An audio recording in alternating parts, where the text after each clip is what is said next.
Stories of Futures Past presents 10 short stories, aka Flash Fiction, Volume 6. Young Man with a Trumpet by Frank Belknap Long. Sentry by Fredric Brown. The Wheel is Death by Roger D. Egocentric Orbit by John Cory. The Doorway by Evelyn E. Smith. Reluctant Genius by Henry Slesar. The Nobles Are Coming by Arthur Jean Cox. Absolutely No Paradox by Lester Del Rey. The Fourth Invasion by Robert A. W. Lowndes. Disqualified by Charles L. Fontenay.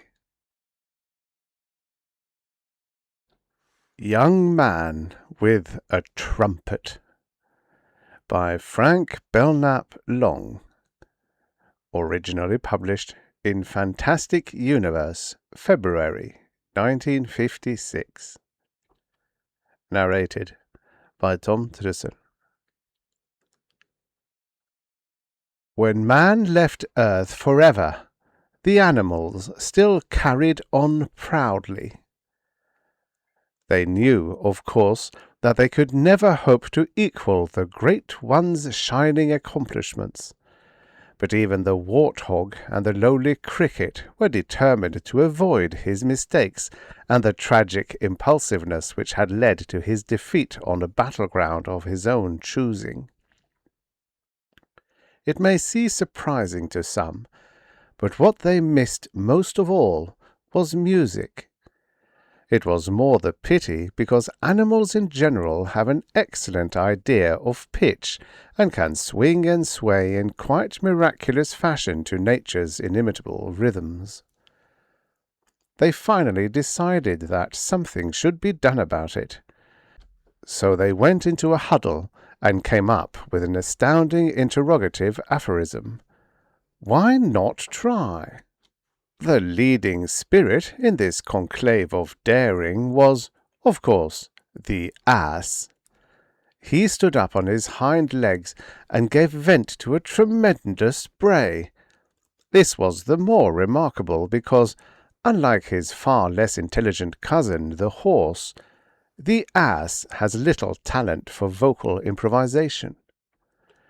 It was a most commendable effort, but it failed dismally. A bray is not music.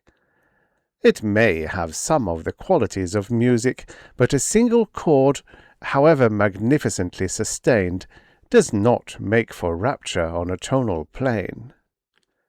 In fact, regrettable as it may seem, the fox and the warthog held their ears, the skunk exuded an unforgivably unpleasant effluvium, and the prairie dog darted like a streak of midsummer lightning into his burrow. The wolf tried next. His howl was distinctly on the ferocious side, and it contributed nothing to the pleasures of the moment, even though there was an undercurrent of primitive amorousness in it which should have delighted the females of his species. "You'll have to do better than that," the crocodile said, a comment which could have been put down to pure masculine pique, for the crocodile is notoriously sluggish in his mating habits. The bullfrog tried next, as if to prove that, while not exactly hairy-chested, he was in all respects the exact opposite of the crocodile. The cacophony of croakings which emanated from his throat was undeniably impressive, but a tone poem with a buzzsaw accompaniment is, at best, a contradiction in terms. "Heard melodies are sweet, but those unheard are sweeter," quoted the warthog, his uncouth swiftness on the trigger debasing the lines with an ironic implication never intended by Keats. A legacy of song and story as impressive as man's should be the exclusive heritage of the elite, said the hornbill, with a patronizing, scholarly vanity. His own contribution was a tragic flop. It was artificial and stilted, and it provoked the hyena to gales of laughter. Almost instantly the hyena realized that he had betrayed himself and could have bitten his tongue out. He had intended to improvise out of character with a melodious persuasiveness, but the laughter was accepted by everyone as an ordeal that had to be endured, and could now be dismissed as a fait accompli. "I'm glad that's over," breathed the spoonbill, and went into a solo that made even the hornbill shudder, despite their undoubted kinship as members of a team whose erudition and bald-domed superiority could not be challenged. It was now the turn of the big cats. The less said about their roars, the better. The lion's was fiercely belligerent, the tiger's playful and beguiling, for contrary to popular belief, the tiger is an amiable beast. But how could such formidable vocalisms conjure up visions Mozartian? Then it happened. A small, wiry figure arose, and without even awaiting his turn, lifted to his lips an incredible instrument of sound. It was fashioned of brass, and it flared at its tip like an earphone, the earphone of some pitifully ancient individual who had lost all touch with reality and thinks of sound as a crutch. But the instrument was neither an earphone nor a crutch. The fox, with his native sagacity, and the hornbill, with his learning and knowledge of prehistory, recognized it for what it was. It was a trumpet, and it was golden. It never had been brass, except in a wearisome literal sense which did not matter at all. So golden indeed was it that there came from it now, like a banner resplendently unfurled, an incomparable salute to the dawn. Never had man dared to dream of such music. It was as if Ulysses, lashed to his mast, had burst his bonds at last, and was with swift breaststrokes approaching the island of its heart's desire. For this was siren music. This was the music of the spheres. It was the music almost of man dying young. Shelley in the blue Mediterranean, Bixbeiderbecke in Canyons of Steel, his last high imperishable note winging its way into the blue infinite. Almost, but not quite. It was man music. By dint of long, patient practice, it had simply taken on those shadings of absolute perfection, the little more, that are the hallmarks of genius in its lonely and solitary pilgrimage under the stars. Was it Eddington who first affirmed that if you set a monkey to pounding on a typewriter through all eternity, he will eventually write Hamlet or King Lear? The statement has since found innumerable supporters who have paraphrased it in one way or another. But this was not Shakespeare. This was music, sensuous and unadorned. The monkey lowered his horn, and stood very still and straight and proud, while thunderous applause echoed and re-echoed through the glade and the star-bright meadows beyond. He had known all along that he could do it. The End. Subscribe for your daily stories of futures past. And now, for the next story.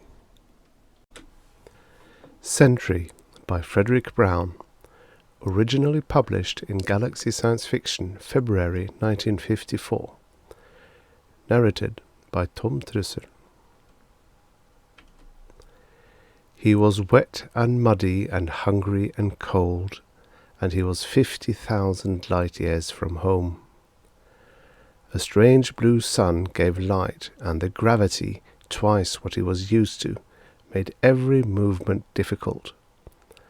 But in tens of thousands of years, this part of war hadn't changed.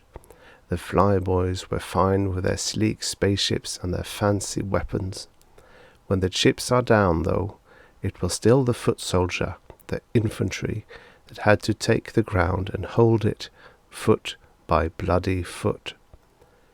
Like this damned planet of a star he'd never heard of until they landed him there. And now it was sacred ground because the aliens were there too. The aliens, the only other intelligent race in the galaxy, cruel, hideous, and repulsive monsters. Contact had been made with them near the center of the galaxy after the slow, difficult colonization of 12,000 planets, and it had been war at sight. They'd shot without even trying to negotiate or to make peace. Now, planet by bitter planet, it was being fought out. He was wet and muddy and hungry and cold, and the day was raw with a high wind that hurt his eyes. But the aliens were trying to infiltrate, and every sentry post was vital. He stayed alert, gun ready, 50,000 light years from home, fighting on a strange world and wondering if he'd ever live to see home again. And then he saw one of them, crawling toward him. He drew a bead and fired. The alien made that strange, horrible sound they all make, then lay still. He shuddered at the sound and sight of the alien lying there. One ought to be able to get used to them after a while, but he'd never been able to. Such repulsive creatures they were, with only 2 arms and 2 legs, ghastly white skins, and no scales. The End. Subscribe for your daily stories of futures past. And now, for the next story. The Wheel is Death, by Roger D. Aycock, writing as Roger D. Originally published in Planet Stories Fall 1949. Narrated by Tom Trussel. He was too late to stop them.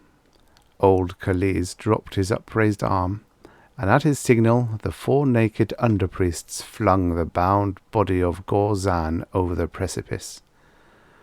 Otho heard his friend's thin scream keening away until it dwindled in the distance, and the muted roar of the falls boiling at the cliff's bottom floated upward and drowned it. He turned to run, but the horror of what he had seen numbed his limbs to nightmare slowness. Calise and the 4 underpriests caught him before he had taken a dozen steps. "You are still a neophyte," old Calise said gently. "You have only begun to learn, and so you cannot understand why Gorzan had to die. The answer lies there." He pointed a wrinkled hand at the valley below. Over the heads of the 4 priests who squatted on the ledge outside the priest cave, Otho looked down into the valley, the lush green miles of its even floor clothed in a faint rosy haze of vapour. The sun sat red upon the western wall. Above the eastern rim the rising moon hung warm and turquoise blue, its great encircling ring pulsing like an aura of living light. Under its glow, the valley haze turned violet and then blue, and on the heels of its rising came the faint elfin voices of the people, leaving their caves to play in the meadow. Otho sat back upon his polished sitting stone and met the high priest's eyes defiantly. "There is no reason down there," he said sullenly. "It is only the people, coming out to play under the moon. You killed Gorzan because he was wiser than you, because he talked to the people and made clear to them things that they did not understand before. You were jealous of him, and you killed him lest he make your own wisdom seem small in the eyes of the people. Khalise sighed and seated himself stiffly on his own sitting stone. The young do not learn easily, he said, but believe this, Otho. Your friend Gorzan was a snare to the people and a deadly menace to their way of life. We took him from them reluctantly, and only as a last resort, before he could start the people again on the bloody path of ambition, progress, and the machine.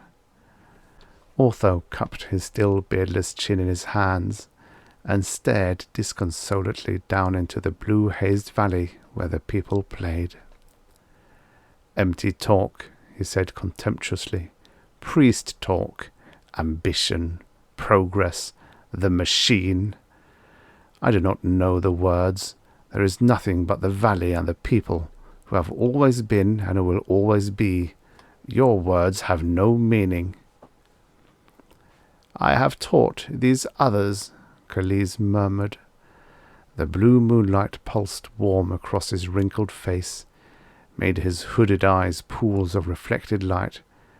I can teach you, too. You would know these things soon, because you are almost ready to read the books. But I shall tell you now, that you may not be rebellious for lack of understanding. He pointed again, this time at the moon with its restless blue halo. It was not always so, he said. His voice softened as his memory drifted back across the ages. Once it was yellow, pitted and airless and dead, shining only with the light reflected from the sun. Men changed that, as they changed the face of their world by the power of their science, which in the end defeated the aims they strove for and destroyed them almost utterly. The handful that remained of them found haven in the valley and began a new civilization, which is today the people. This time, being wiser, they outlawed the practice of science. Under Khalise's calm assurance, Otho's resentment dwindled, and his loathing of the high priest gave way to bewilderment. Science? He repeated. It is another strange word. I do not understand. In another age, Gorzan would have been a scientist, Khalise said. I have seen them with my own eyes in the ancient days, puttering in tomb-like shops that shut other men away from them, denying all pleasure while they spent their lives improving what other scientists had already discovered. They were never satisfied, and in the end it was their insatiable lust for perfection that killed them, that set the very moon aflame and flung mankind back into the savagery from which it had risen. For there was a time, he went on somberly, shifting his sitting stone to follow Otho's troubled gaze down into the blue depths of the valley, long before my own, when men lived as simply as we, but without our peace and security. The world then was a savage place, full of frightful beasts which killed men for food because they were no more than weaker animals. Men, being weak and soft, sought communal safety in numbers and gained an advantage over the beasts because they developed intelligence and logic by exchanging ideas and experiences. They learned to use this intelligence to develop weapons which eventually wiped out all the dangerous beasts and made the world safe. But they were not content with safety and fought savagely among themselves. Nations numbering millions of men came into being and warred with each other, and with each war their ingenuity grew, and the deadliness of their weapons kept pace with their ingenuity. Khalise was quiet for a moment, listening to the faint laughter of the people that drifted up faintly from the valley floor. "Men were not happy then, as they are now," he said. "I remember them, Otho, because I was one of them, and by a miracle escaped the great holocaust that destroyed mankind. Men had developed a weapon whose destructiveness was beyond the power of the mind to conceive, and it escaped control. Nation after nation died in a breath. Whole continents vanished under the impact of robot missiles whose explosions destroyed matter itself. One of these, perhaps by intent, struck the moon, and its reaction under the moon's lighter gravity set up a conflagration which never went out. Those of us who survived the Holocaust were greatly changed by the radiations of the explosions, and most of us soon died. I alone, by chance, was rendered deathless. More ages have passed than I can number, but I live on, perhaps eternally, to see that the people do not err and fall again into the trap with science with its machines would place in their way. Gorzan was a throwback to my own savage day, a natural scientist who believed nothing he was told and reasoned with a deadly logic that nothing created by nature can be perfect, but must be improved by the thought and effort of man. Today we slew him, reluctantly, because he had taken the final irrevocable step that branded him a heretic and an outlaw. Gorzan made a machine.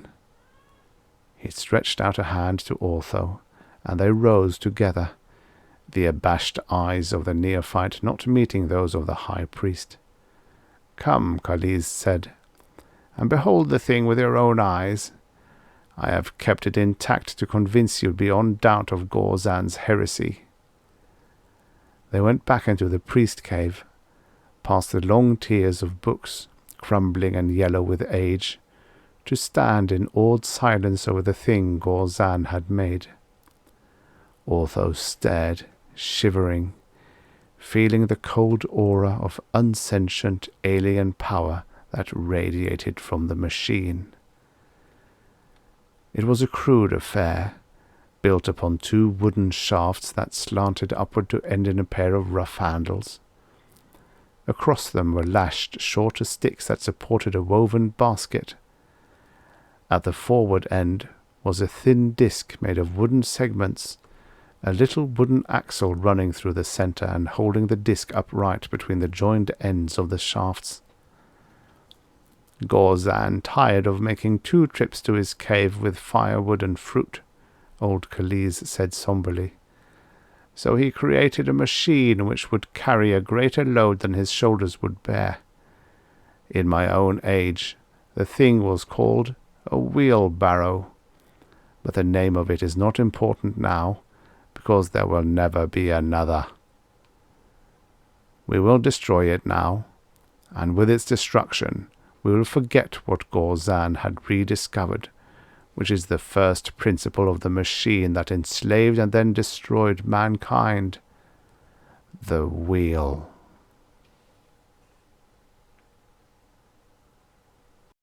The end. Subscribe for your daily stories of futures past. And now, for the next story.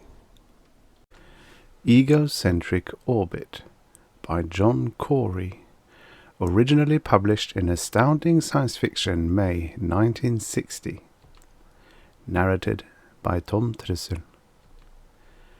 Near the end of his 15th orbit, as Greenland slipped by noiselessly below, he made the routine measurements that tested the operation of his space capsule and checked the automatic instruments which would transmit their stored data to Earth on his next pass over control. Everything normal. All mechanical devices were operating perfectly. This information didn't surprise him. In fact, he really didn't even think about it. The previous orbits and the long simulated flights on Earth during training had made such checks routine and perfect results expected. The capsules were developed by exhaustive testing both on the ground and as empty satellites before entrusting them to carry animals and then the first human. He returned to contemplation of the panorama passing below and above, although, as he noted idly, above and below had lost some of their usual meaning, since his capsule, like all heavenly bodies, was stable in position with respect to the entire universe, and thanks to Sir Isaac Newton and his laws, never changed. The earth and the stars alternated over his head during each orbit. Up now meant whatever was in the direction of his head. He remembered that even during his initial orbit, when the earth first appeared overhead, he accepted the fact as normal. He wondered if the other two had accepted it as easily, for there had been 2 men hurled into orbit before he ventured into space. The others, who had also passed the rigorous 3-year training period and were selected on the basis of overall performance to precede him. He had known them both well, and wondered again what had happened on their flights. Of course, they had both returned, depending upon what your definition of return was. The capsules in which they had ventured beyond Earth had returned them living, but this was to be expected, for even the considerable hazards of descent through the atmosphere and the terrible heating which occurred were successfully surmounted by the capsule. Naturally, it had not been expected that the satellites would have to be brought down by command from the ground, but this too was part of the careful planning. Radio control of the retro-rockets that moved the satellite out of orbit by reducing its velocity. Of course, ground control was to be used only if the astronaut failed to ignite the retro-rockets himself. He remembered everyone's surprise and relief when the first capsule was recovered and its occupant found to be alive. They had assumed that in spite of all precautions he was dead, because he had not fired the rockets on the 50th orbit, and it was necessary to bring him down on the 65th. Recovery alive only partially solved the mystery, for the rescuers and all others were met by a haughty, stony silence from the occupant. Batteries of tests confirmed an early diagnosis, complete and utter withdrawal, absolute refusal to communicate. Therapy was unsuccessful. The second attempt was similar in most respects, except that command return was made on the 31st orbit after the astronaut's failure to deorbit at the end of the 30th. His incoherent babble of moons, stars, and worlds was no more helpful than the first. Test after test confirmed that no obvious organic damage had been incurred by exposure outside of the Earth's protective atmosphere. Biopsy of even selected brain tissues seemed to show that microscopic cellular changes due to prolonged weightlessness or primary cosmic ray bombardment, which had been suggested by some authorities, were unimportant. Somewhat reluctantly, it was decided to repeat the experiment a 3rd time. The launching was uneventful. He was sent into space with the precision he expected. The experience was exhilarating, and, although he had anticipated each event in advance, he could not possibly have foreseen the overpowering feeling that came over him. Weightlessness he had experienced for brief periods during training, but nothing could match the heady impression of continuous freedom from gravity.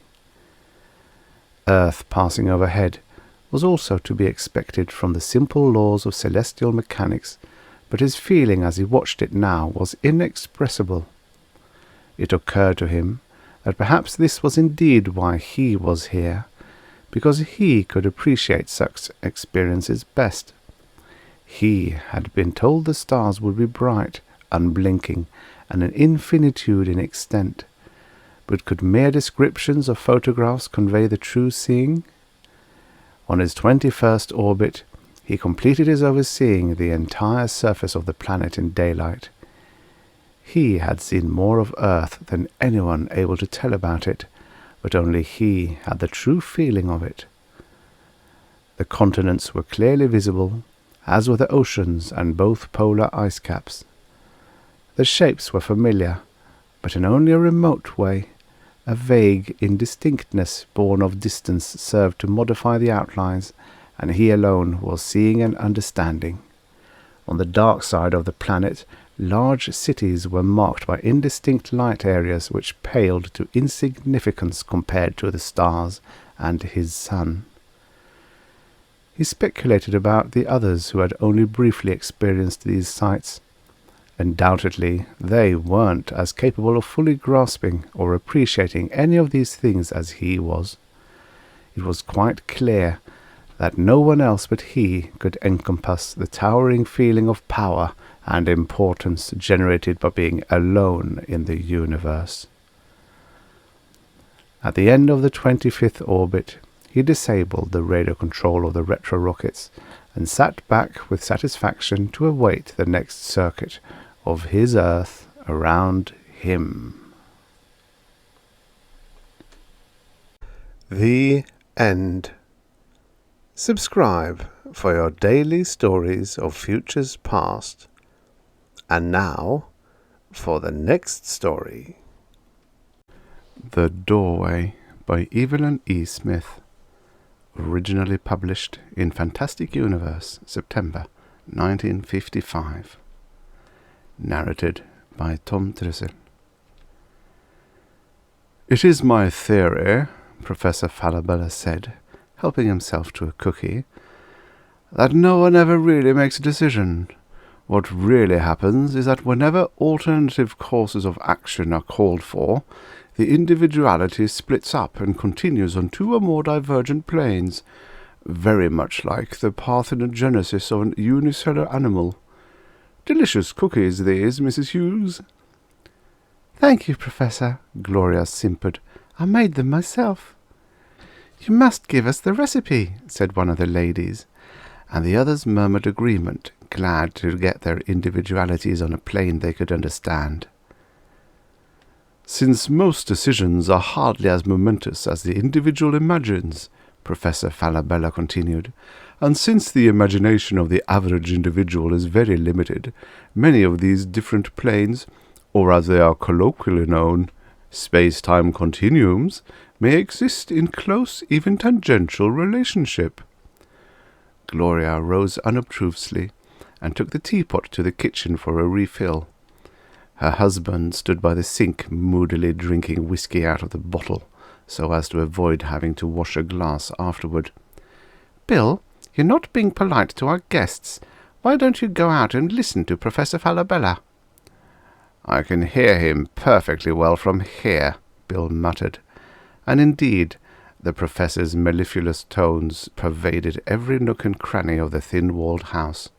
"Long-winded cultist. What is he a professor of, I'd like to know?" "Professor Falabella is not a cultist," affirmed Gloria angrily.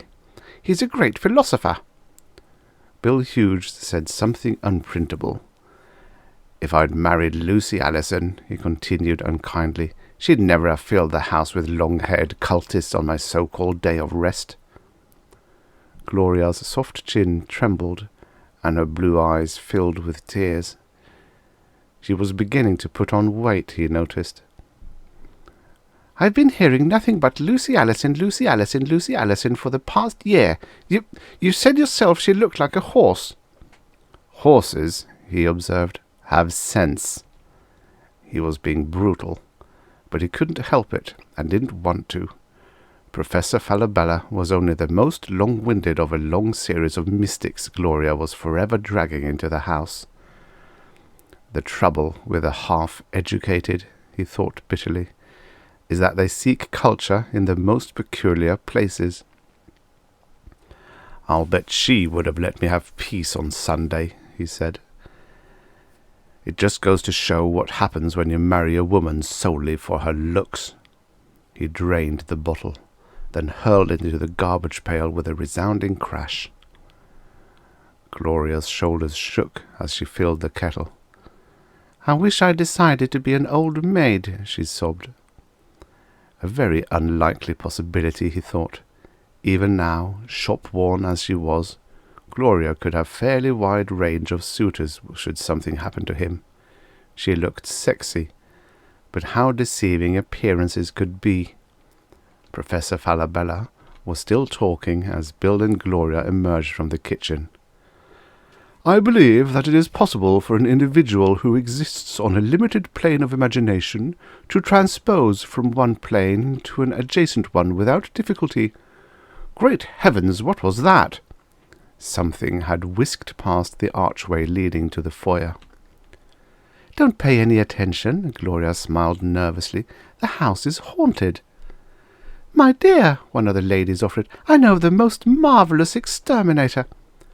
"The house," Gloria assured her coldly, "really is haunted. We've been seeing things ever since we moved in." And she really believed it, Bill thought. Believed that the house was haunted, that is. Of course he had seen things too, but he was enlightened enough to know that ghosts don't exist, even if you do see them. Professor Falabella cleared his throat. "As I was saying, it is possible to send the individual through another, dimension, as some popular writers would have it, to one of his other spatial existences on the same temporal plane. It is merely necessary for him to find the door." "Nonsense," Bill interrupted. "Wholly unmitigated nonsense." Every head swiveled to look at him. Gloria restrained tears with an effort. "Brute," someone muttered. But ridicule apparently only stimulated the professor. He beamed. "You don't believe me. Your imagination cannot extend to the comprehension of the multifariousness of space." "Nonsense," Bill said again, but less confidently. "I believe that I have discovered the doorway," Professor Falabella continued, "and the way is open. However, most people fear to penetrate the unknown, even though it is to enter another phase of their own existence. I do admit that the shock of spatial transference, no matter how slight, combined with the concrete awareness of a previous spatial relationship, would be perhaps too much for the keenly sensitive individualism." Bill opened his mouth. "I know what you're about to say, young man." "You don't have to be a mind reader to know that," Bill assured him. His consonants were already a little slurred, and he knew Gloria was ashamed of him. It served her right. He'd been ashamed of her for years. Professor Falabella smiled. His teeth were very sharp and white. "Very well, Mr. Hughes. Since you are a skeptic, perhaps you will not object to being the subject of our experiment yourself." "What kind of an experiment?" Bill asked suspiciously. "Merely to go through the door. Any door can become the doorway if it is transposed into the proper spatial dimension. That door, for instance." Professor Falabella waved his hand toward the doorway of what Gloria liked to call Bill's study. "You mean you just want me to open the door and go into that room?" Bill asked incredulously. "That's all?" "That is all. Of course, you go with the awareness that it is the threshold of another plane, and that you will step voluntarily from this existence to an adjacent one." "Sure," Bill said. He had just remembered there was a nearly full bottle of Calvert in the bottom drawer of the desk. "Sure, anything to oblige." "Very well, go to the door, and keep remembering that your own free will you are passing from this plane to the next." "Look out, everybody," Bill called raucously as he pulled open the door. "I'm coming in on the next plane." No one laughed. He stepped over the threshold, shutting the door firmly behind him. A wonderful excuse to get away from those blasted women. He'd climb out of the window as soon as he'd collected the whiskey, and give them a nervous moment thinking he'd really passed into another existence. It would serve Gloria right. For a moment, as he crossed, he had a queer sensation. Maybe there was something in what Professor Falabella said. But no, there he was in the study. All that mumbo-jumbo was getting him down, that was all. He was a nervous man, only nobody appreciated the fact. Taking a cigarette out of the pack in his pocket, he reached for the lighter on his desk. It wasn't there. Time and time again he'd told Gloria not to touch his things, and always she'd disobeyed him. Company was coming, and she must tidy up. Cooking and cleaning, that was all she was good for. But this was carrying tidiness too far. She'd even removed the ashtrays. And where did that glass block paperweight come from? He'd had a penguin in a snowstorm, and he'd been happy with it. This was too much.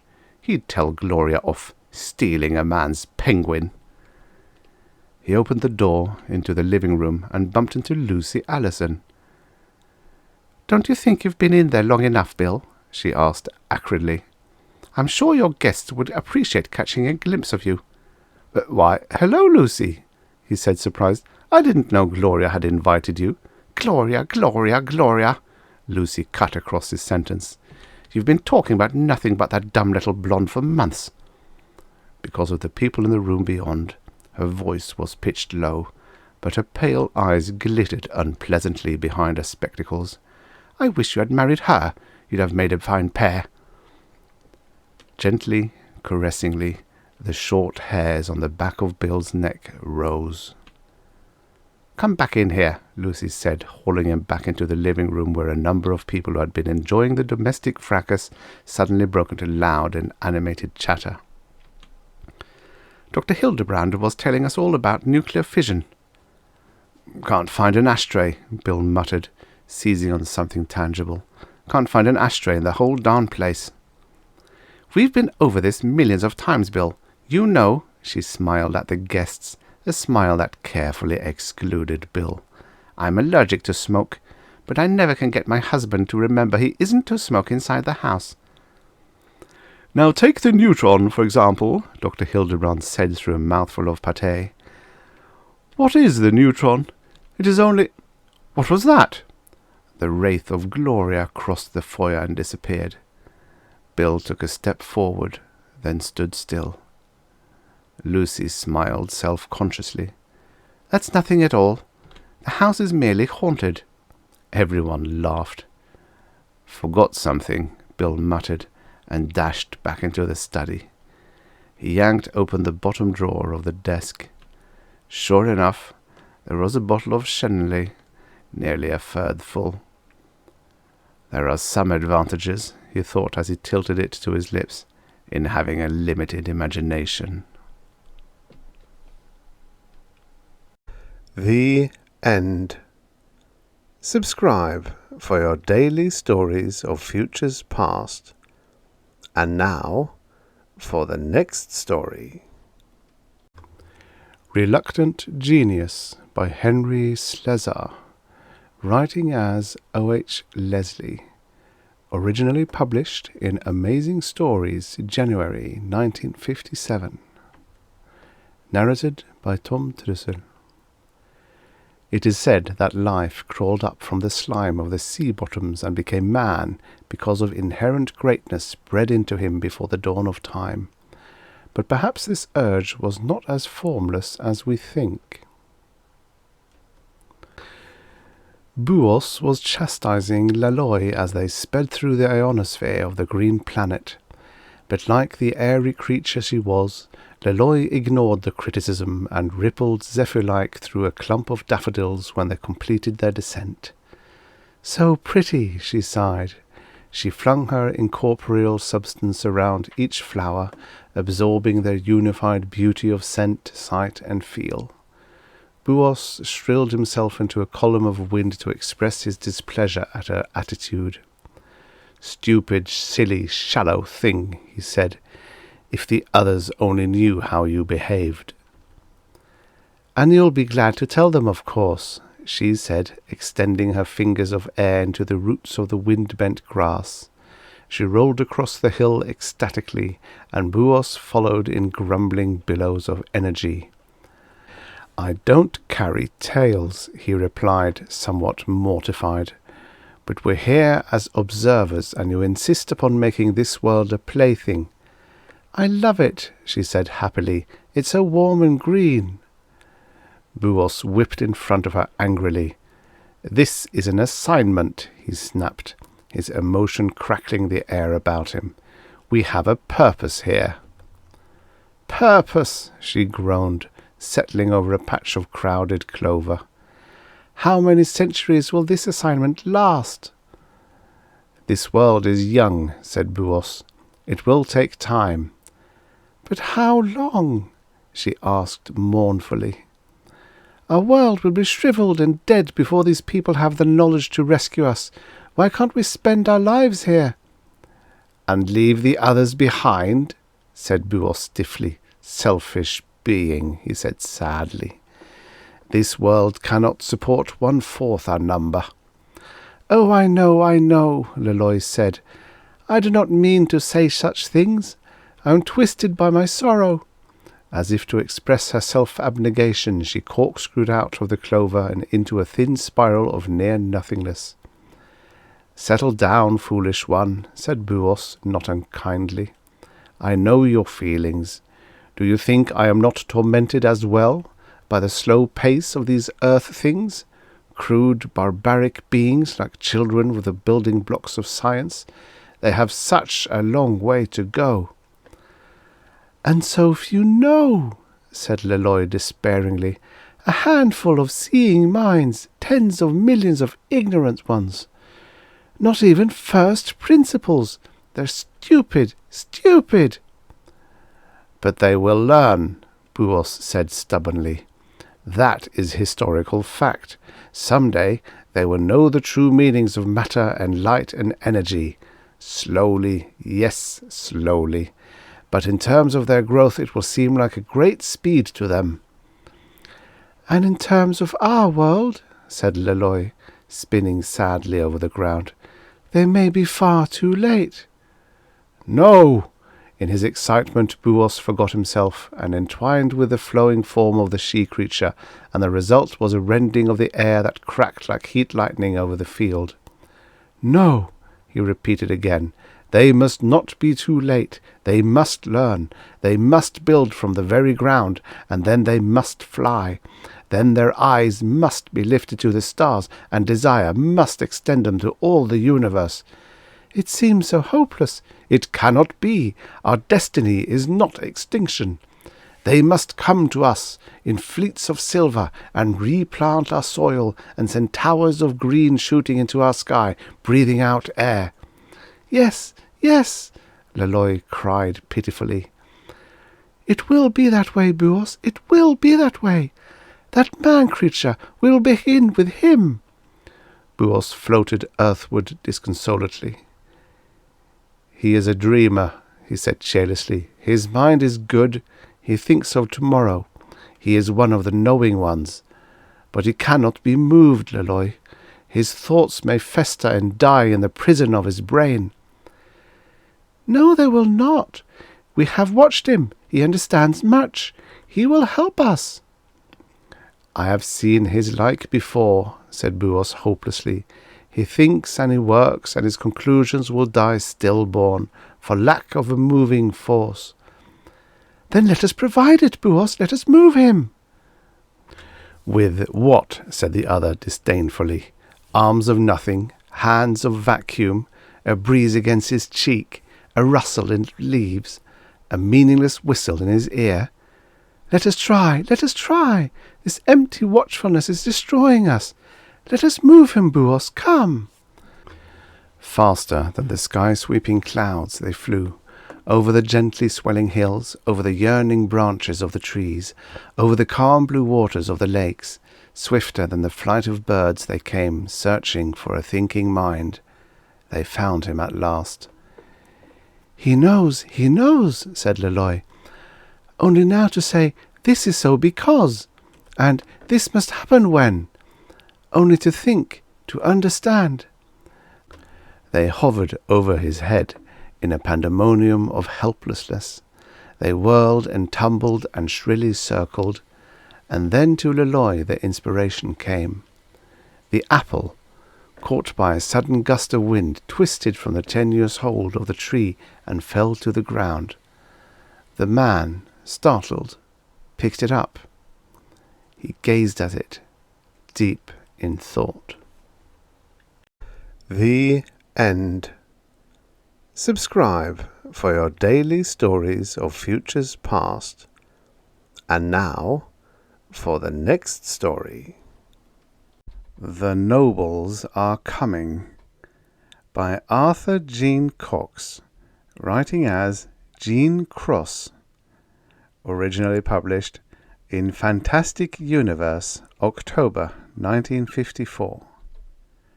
Narrated by Tom Trussel. I rested on reaching what seemed to be the top of the incline and leaned back against the wall of the cave. For a moment the silence was unbroken, and then in the darkness there was a whisper of movement, an unseen stirring that was stilled by my involuntary, voiceless cry, "What's there?" With only a blurred memory of having reached for it, I found my gun in my hand. "Don't shoot," said a burry voice. "Allow me to introduce myself. Mr. J. Abrogado, Abrogado, sober Croat prospector, at your service." I lowered the gun hesitantly, letting it waver in the general direction from which the voice came. It was a strange introduction, but the possessor of the voice must have been as frightened by my bursting suddenly into the cave as I had been on finding it already occupied. "What are you doing here?" I asked. "That's supposed to be my question," said Mr. J. Abrogado. "Who are you? And what was it that frightened you?" "Sorry," I apologized. "My name's Ross. I'm an archaeologist. I was on a trip alone in my ground car when it broke down. Being no mechanic, I couldn't fix it. I decided to walk back to Marsport. I walked all day and most of this night when... well, listen." I bent my head to one side. Through the earphones of my head warmer I could hear from far away a vague presentiment of movement, a dim blur upon the horizon of sound. "The night runners," said Abrogado in recognition. "I thought it might have been something else that frightened you." There was an unspoken question in his silence. "What?" I asked, wondering. The cave was like a bottle of blackness. I could see nothing of my companion, not even his head and shoulders, which must have been thrust rather sharply forward. "The nobles," said the prospector. "I thought perhaps you had seen a noble." The presentiment of movement had become a distant murmur, and my hand against the cave wall could detect a soft, smooth trembling. "No, I didn't see a noble," I answered. "In fact, I've never seen a noble." "Nor I," said J. Abrogado. There was silence again. It lasted for long minutes. There was nothing in my universe but the solidity of cave wall and floor, and in the background the growing murmur of the night runners. "I've seen a man who saw a noble, though," I said at last. "What was left of him they brought into the base hospital at Marsport on a rubber blanket and placed in a tub. Nothing was missing, but he was peeled. I might just as well have said shelled or husked, as if something had tried to turn him inside out." The murmur was now the sound of a rising tide. The man I had seen in the tub had been one of the few missing men who had been found. The others had never been seen again. They had been archaeologists, exploring isolated Martian ruins, or prospectors seeking precious metals. As if aware of my thoughts, Abrogado said, "Most of the missing were prospectors. I'm a prospector." Instantly I regretted having contributed anything about nobles to the conversation. I remembered all the stories I'd ever heard about Martian prospectors gone mad, and here was one seemingly obsessed with the fear of falling into the two-fingered hands of the strange creatures from outer space. My eyes were as accustomed now to the blackness as they would ever be, and still I could see virtually nothing of my companion, except for a slight lessening of the darkness mirrored in his eyes occasionally. but that lessening gave me 2 items of information. He was about my height, and he was looking directly at me. "The nobles," said Abrogado in his toneless voice. "Man knows almost nothing of them, as they can stop their hearts at will, and so are never captured alive. We can only be sure that they are stately, regal creatures, 15 feet high, who walk always with grace and dignity. Proud, sensitive, steeped in tradition, that is the impression one gains of them.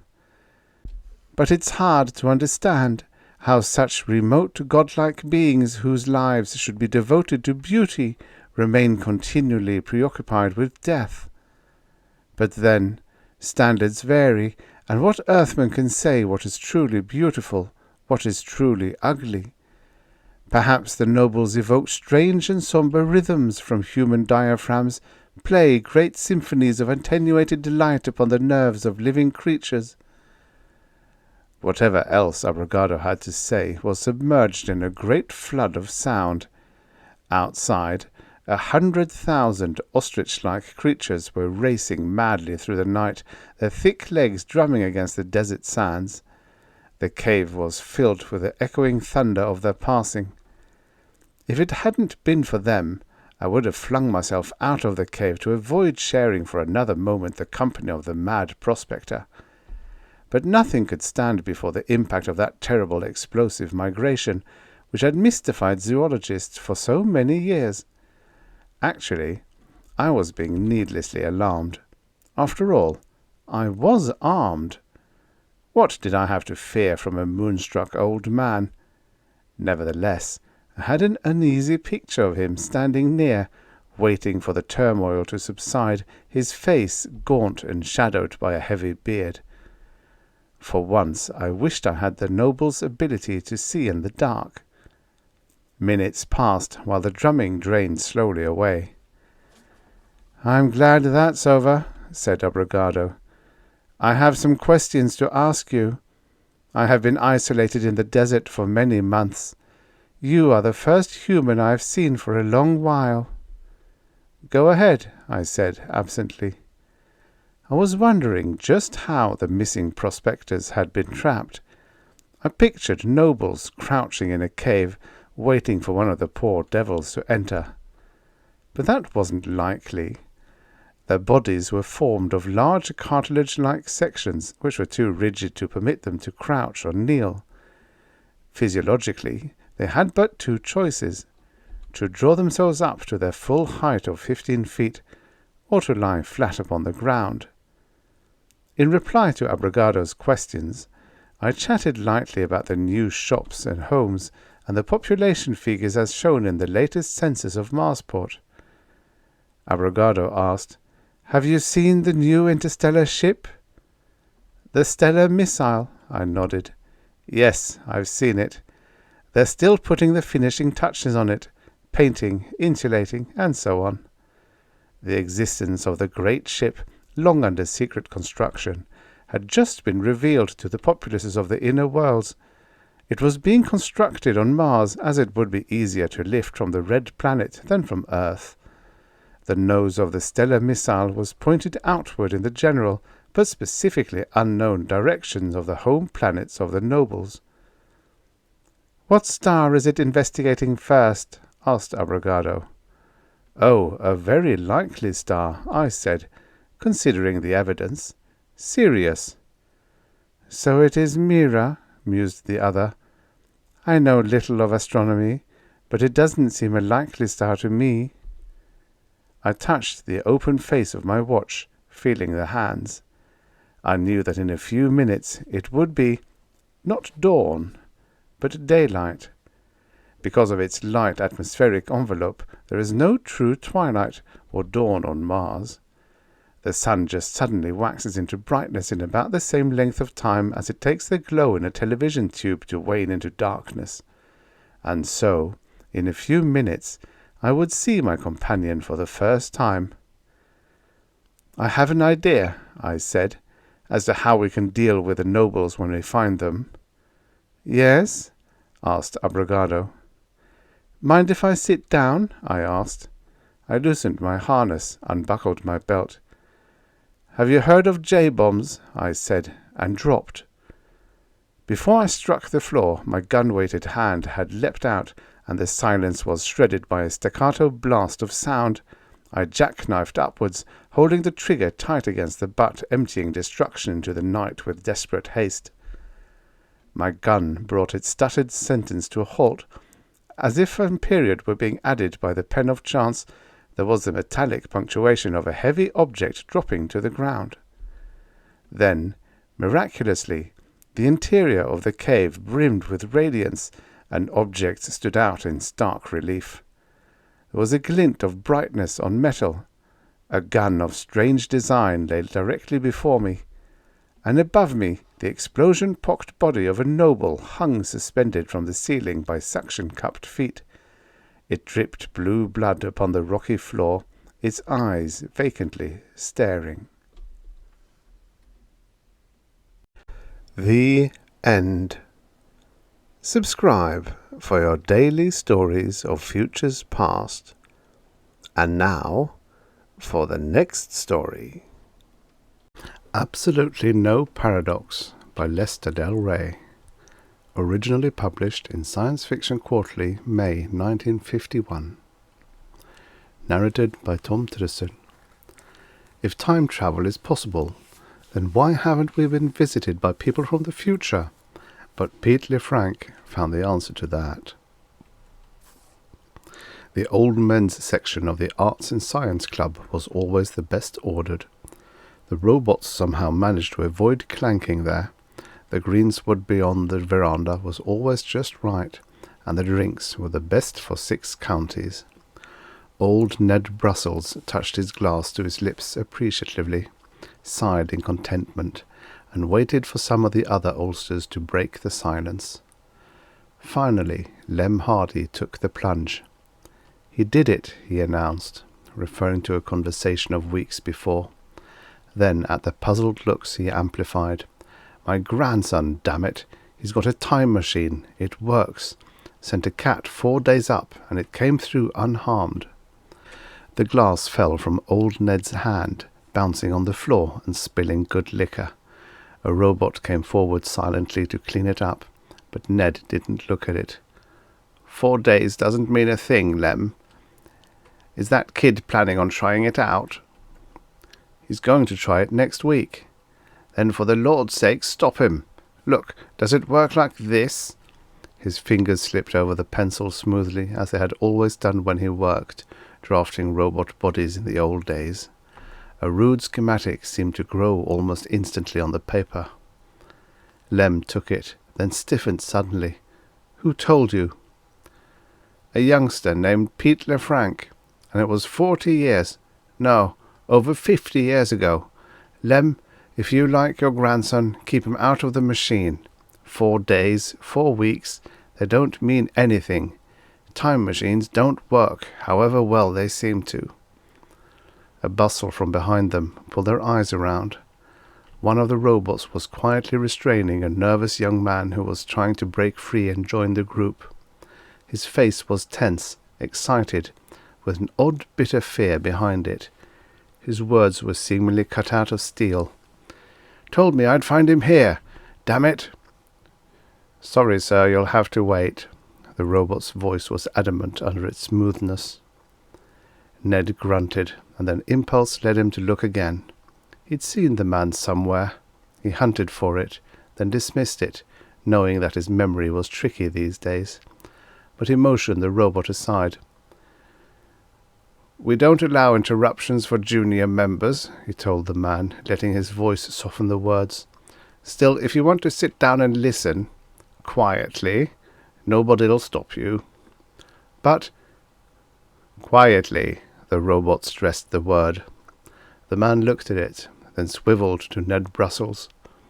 For a moment the bitterness halted, as if frozen, then gave place to a sudden sharp amusement. His eyes searched Ned's, and he nodded, dropping into a chair. Lem took up the conversation again. "It worked. And if it works for 4 days, it should work for 4 centuries. You're just scared of paradoxes, Ned.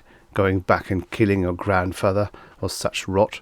You've been reading too many stories on it. 50 years ago, Pete Lefranc said the same thing. Young man, either sit down or get out. This is the old men's section. He had answered for all the paradoxes too, except one question. Ned had been young then, just getting started at synthanatomy drafting, and not rich enough for wine of the type Pete always kept. He sipped it with relish, and looked at the odd cage Pete was displaying. All the same, it won't work. Pete laughed. Reality doesn't mean a thing to an artist, does it? Be damned to your paradoxes. There's some answer to them. It did work. The dog appeared exactly 4 weeks later, just finishing his bark. Then why haven't time machines come back from the future? Ned shot at him. He had been saying that as his final argument, and he sat back to watch the bomb explode. For a second, Pete blinked. You never figured that out yourself? Nope, I got it from a science fiction story. But why haven't they? If yours works, there'll be more time machines built. With more built, they'll be improved. They'll get to be commonplace. People use them. Or someone would turn up here with one. Or in the past. Why haven't we met time travelers, Pete? Maybe we have met them, but didn't know it. Nonsense. You get in that machine and go back to Elizabethan England. Try to pass yourself off as being native to that time, even an hour. No, there'd be slip-ups. Pete considered it, pouring more wine. An idea, but you're right, maybe. I haven't tried going back. If I'd sent the dog backwards, I couldn't have checked up on it, while I could be waiting in the future. Okay, you've convinced me. Then you're not going in the contraption. Pete's laughter was spontaneous and loaded with amusement. I'm going forward and find out why no one has come back. I've got a nice collection of rare coins I can trade off up there. Should be more valuable. And I'll bring you back a working invention from the next century. With luck, I'll bring you the answer. And after that, maybe I can go back and kill an ancestor just to see what happens. Don't be a fool. But Pete was grinning and opening the door to the cage that rested in the middle of his laboratory. 50 years this trip, he said, spinning the dials, and you won't have long to wait. I'll come back just about no time. Ned started to yell something. There was a curious flicker, such as he'd seen when Pete sent the dog forward. The time machine blurred over, its surface seeming to stretch into infinity while contracting to nothing at the same time. Then it was gone. Ned groped for the wine bottle, cursing, and drained the contents. Then he sat down to wait. 3 days later, the police came looking for Pete on some mysterious tip, probably from a fellow worker. It was a pretty rough time for a while, though they finally decided it was just another mystery, and that Ned's yarn of having been there only to keep an appointment was true. Ned had influential friends, even if he didn't have money then. For 3 years, he rented Pete's laboratory before he made enough to buy it. For a decade, he lived in it, but by then he'd begun to know that Pete wasn't coming back. The building's still there, old Ned finished. The diagrams of his machines are still in the drawers. But Pete never showed up. I tell you, keep your fool grandson out of time machines, Lem. They don't work. Too many paradoxes. If they'd work, you could steal a future invention, get credit for inventing it, and nobody would ever have to invent it. When things have that many angles that can't work, the thing itself can't work. Lem shook his head stubbornly. It worked. The kid got the cat back. Something just happened to your friend. Maybe his power failed. Then he wouldn't have gotten all the way, and he'd have reappeared years ago. Pete measured things, and there was no displacement in space. If something had happened to him, the machine would have been there anyhow. Besides, I had alarms wired to call the police in, told him it was to protect a safe, the minute he showed up. He never showed up. He never came back. So I supposed he just disappeared? Time ate him up? Lem's stubbornness was cracking a bit, though. His voice was higher than even an old man's should be. I don't know, but time machines don't work. Otherwise, where are the time travellers from the future? They sat quietly for a second. Ned was remembering the years up to the time he'd given up, disconnected the alarms, and come here to the Arts and Science Club to live. He'd been stubborn, maybe a little bit, but Pete hadn't reappeared. Behind him, the young man cleared his throat, and the robot moved forward. But there was no rule against intrusion when no one was speaking, and the robot came to a stop. Ned looked back, just as the man decided the robot wouldn't interfere. There was more amusement on the man's face now, but the bitterness still lay there. He grinned at Ned, a familiar grin, and his voice was flat and positive. Time machines work, and there are no paradoxes, absolutely no paradoxes. Lem stirred, craning back, and Ned bristled, but something about the younger man caught back the words as he picked up the thin thread of memory. The other grinned again, wryly. It's simple. Time machines work in one direction. They can't go back. Your time traveller found that out too late. No trips to the past, no return from the future, and no paradoxes, Ned Brussels. He came to his feet, moving over to drop into the chair beside Ned. The older man nodded, stretching out his hand. "I told you not to try the damned machine, Pete," Ned told him. Then he chuckled as the oldest cliché among old friends meeting again came to his lips. 50 years, and you haven't changed a bit, Pete Lefranc."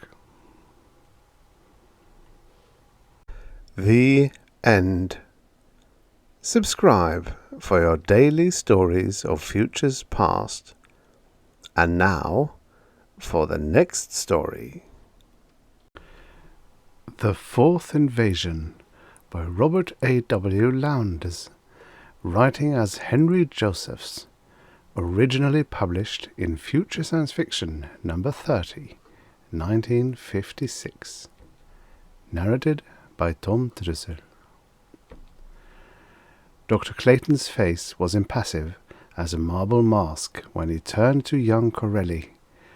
For a moment, the little group stood there in embarrassed silence in the classroom, shifting uneasily from one foot to the other, feigning interest in the paperweights upon Clayton's desk or in the utterly uninspiring scenes on the sidewalk outside the window.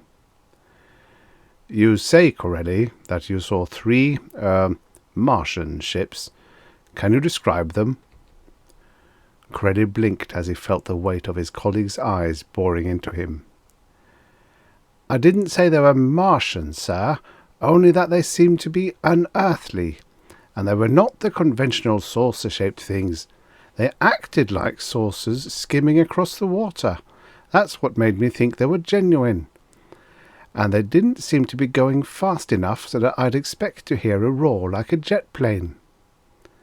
It struck me that this might not be the way they fly, naturally, but the way they might fly if the pilots were having trouble adjusting the controls to a heavier atmosphere than they were used to." Clayton tapped the tabletop with his fingers. "What about you, Marty? Did you see 3 ships?" Big Jean Marty, football star, was the least nervous. "Can't be sure about ship, Doc," he rumbled. "I did see something strange disappearing over the horizon. They might have been what Tony says, but wherever it was, there were 3 of them. But I saw something else, because I was looking in another direction. What I saw first was a couple of funny-looking shapes floating down near the ground. Didn't look like parachutists, yet they seemed big enough to be men, or at least small men." "Interesting. All right. What about the rest of you? How many saw the ships?" A chorus answered him. "I see," Clayton mused. "You all agree on this behavior, and you all think there were 3, not 4, not 2, 3. It was agreed. Clayton rustled the piles of newspaper. "The reports in here vary.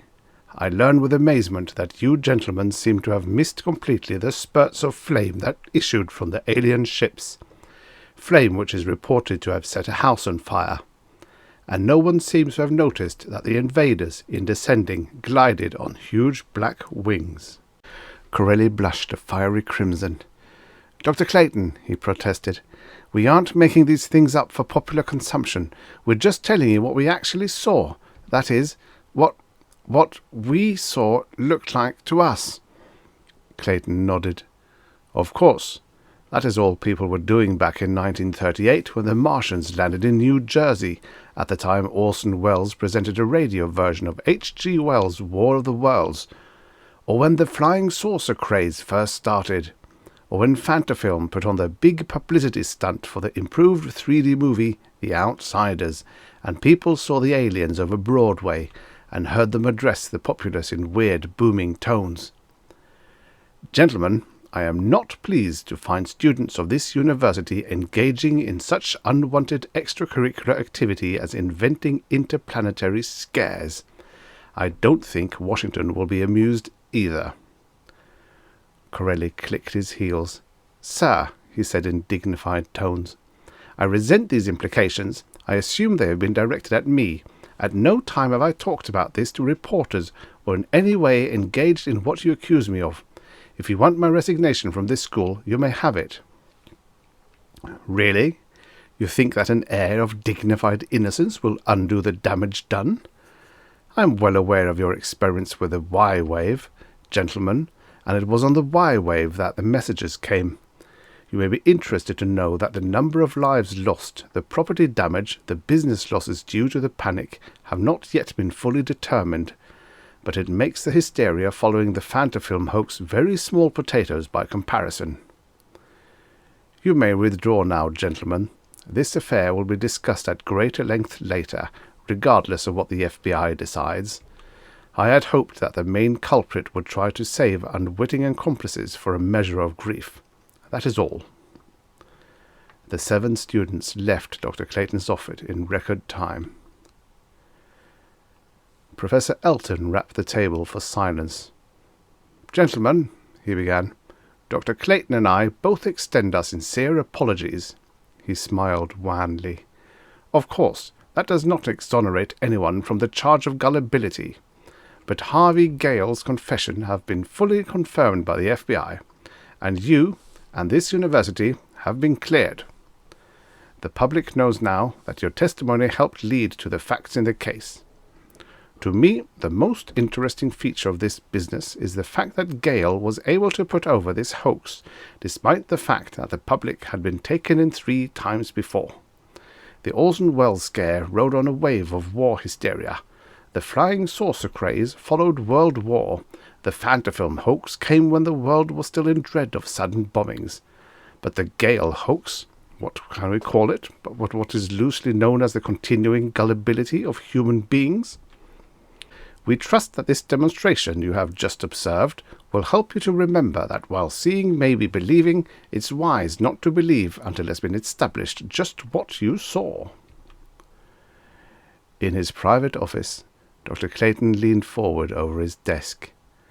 Or to be more exact, something that looked like Dr. Clayton leaned over the desk. The face was impassive as marble, but, from out a slit in his chest, a pair of black antennae-like feelers were vibrating into a framed picture on the wall, from which the picture had been slid aside.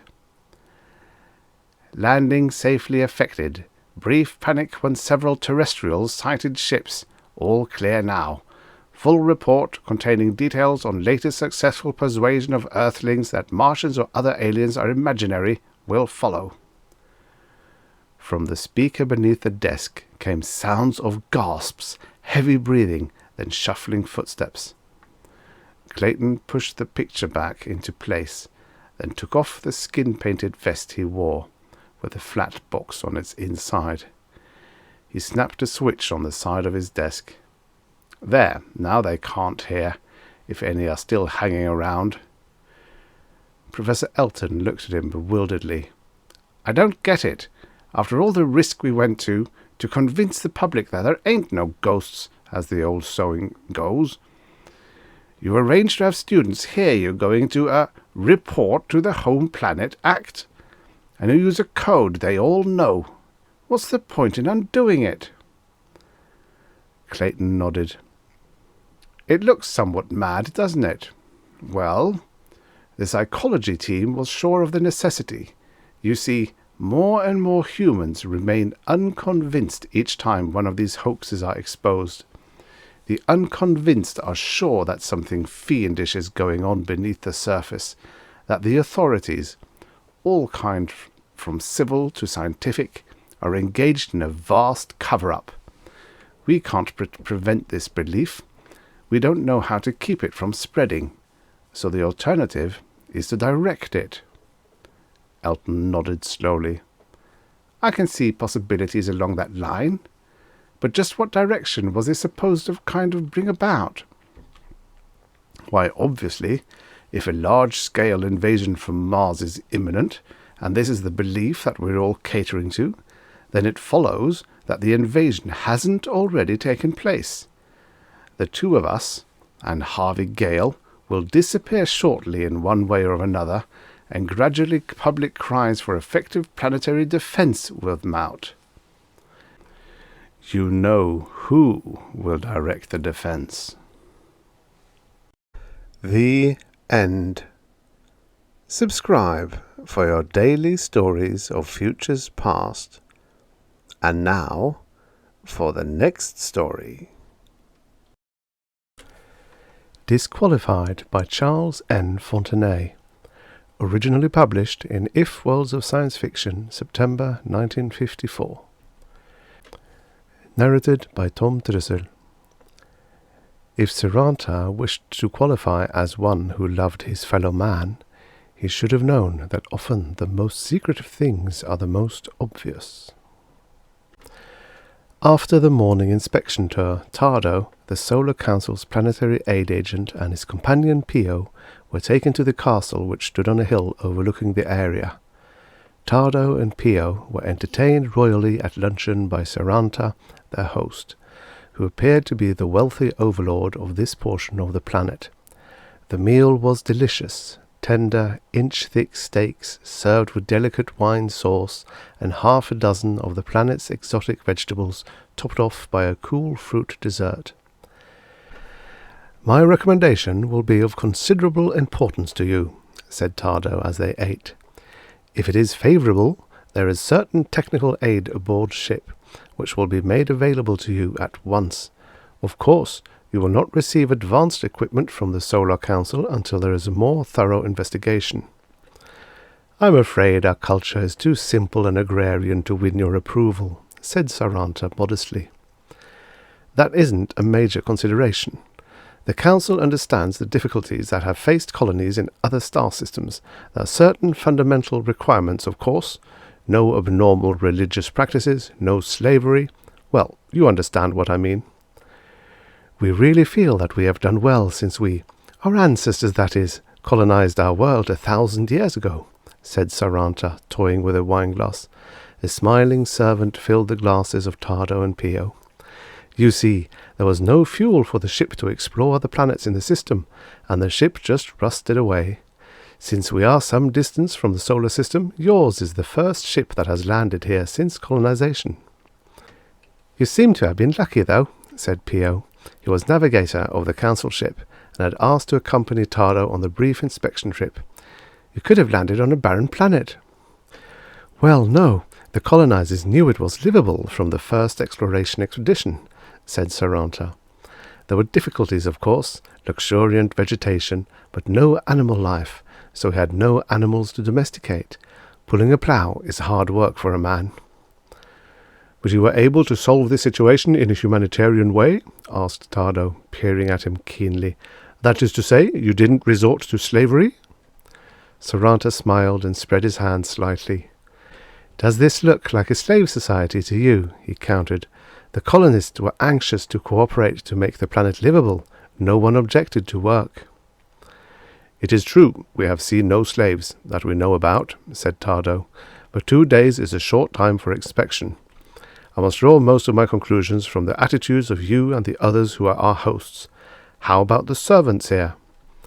"They are paid," answered Saranta, and added ruefully, "There are those of us who think they are paid too well. They have a union, you know." Tardo laughed. "A carryover from Earth, no doubt," he commented. "An unusual one, too, for a culture without technology."